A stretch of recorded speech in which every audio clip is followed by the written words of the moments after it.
बिस्मिल्लाहिर्रहमानिर्रहीम, अस्सलाम वालेकुम। आज हमारा फ़र्स्ट इफ़्तार व्लॉग स्टार्ट हो चुका है। इफ़्तार के लिए मैंने आज जो है बनाना है आलू गोश्त, तड़के वाले चावल और जो है ना हम लोग जो हम लोगों ने रमज़ान के लिए पहले से बना के रखे थे समोसे रोल, वो हम लोग फ्राई करेंगे। मैं इफ़्तार ज़्यादा नहीं बनाती हूँ क्योंकि मेरा ये होता है कि मैं मुझे बच्चों को साथ ही खाना मैं दे दिया करूँ, क्योंकि बच्चे फिर इफ़्तार अगर सही से कर लें तो फिर खाना नहीं सही से खाते।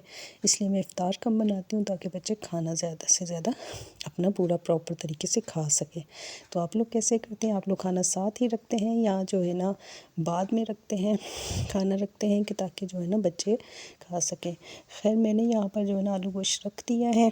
उसके लिए मैंने प्याज लहसुन अदरक इकट्ठा जो है ना फ्राई करके उसको फिर निकाल दिया। टमाटर के साथ उसको मैंने ग्राइंड कर लिया था। यहाँ पर मैंने उसी ऑयल में गोश्त डाल दिया। गोश्त को मैंने भून लिया और अब जो है ना मैंने ग्राइंड किया था मसाला, वो अब मैं इसमें शामिल कर रही हूँ। साथ ही मैंने बेसिक मसाले डाल दूँगी, नमक मिर्च हल्दी, और उनको डाल के हम इसको अच्छी तरह से भून लेंगे।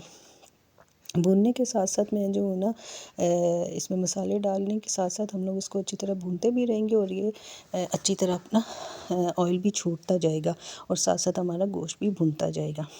तो आप जल्दी से बताएं आपका आज का रोज़ा कैसा गुजरा? हमारा तो बहुत ज़बरदस्त गुजरा है।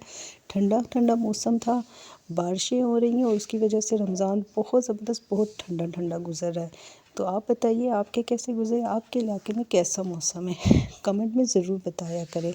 आप कहाँ से हैं और कहाँ से जो है ना हमें देख रहे हैं। यहाँ पर जो है ना मैंने अच्छी तरह उसको भून लिया था। फिर जिसमें मैंने जो है ना ग्राइंड किया था मसाला, उसी में से पानी मैंने अच्छी तरह मिक्स करके इसमें डाल दिया है।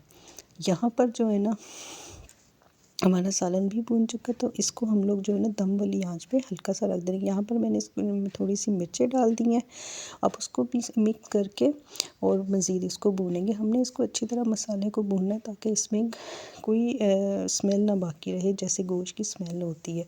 अब मैं इसमें जो है ना 3 चम्मच दही इसको अच्छी तरह फेंट के वो मैं इसमें शामिल कर लूँगी। वो भी दही को भी मिक्स करके हम लोग इसको अच्छी तरह भून लेंगे।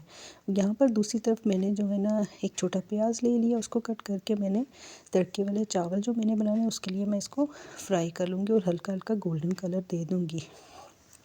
तो यहाँ पर मेरे प्याज फ्राई हो रहे हैं। आप जल्दी से मेरे चैनल को लाइक कर दे, शेयर कर दे, सब्सक्राइब कर दिया करें। हमारे चैनल को ग्रो होने में हमारी हेल्प करें। यहाँ पर मेरे प्याज हल्के से गोल्डन हो चुके हैं।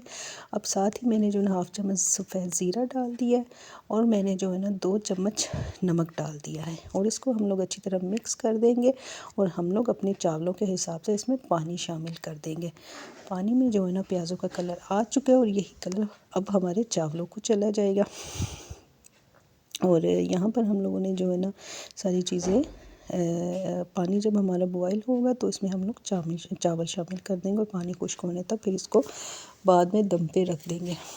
तो यहाँ पर हमारे चावलों का पानी खुश्क हो चुका है और इसको हमने अभी दम पे रख देंगे 5 से 10 मिनट के लिए हल्की आंच पर। और जो है यहाँ पर हमने इसको दम पे रख दिया और दूसरी तरफ हम लोग जल्दी से समोसे और रोल फ्राई कर लेंगे क्योंकि हमारे इफ़्तार का टाइम बिल्कुल करीब हो चुका है। बिल्कुल थोड़ा सा टाइम रह गया और जल्दी से हम लोग फ्राई कर लेंगे और अपने इफ़्तार में ये मज़े के पकोड़े मज़े के समोसे रोल भी हम लोग खाएंगे। तो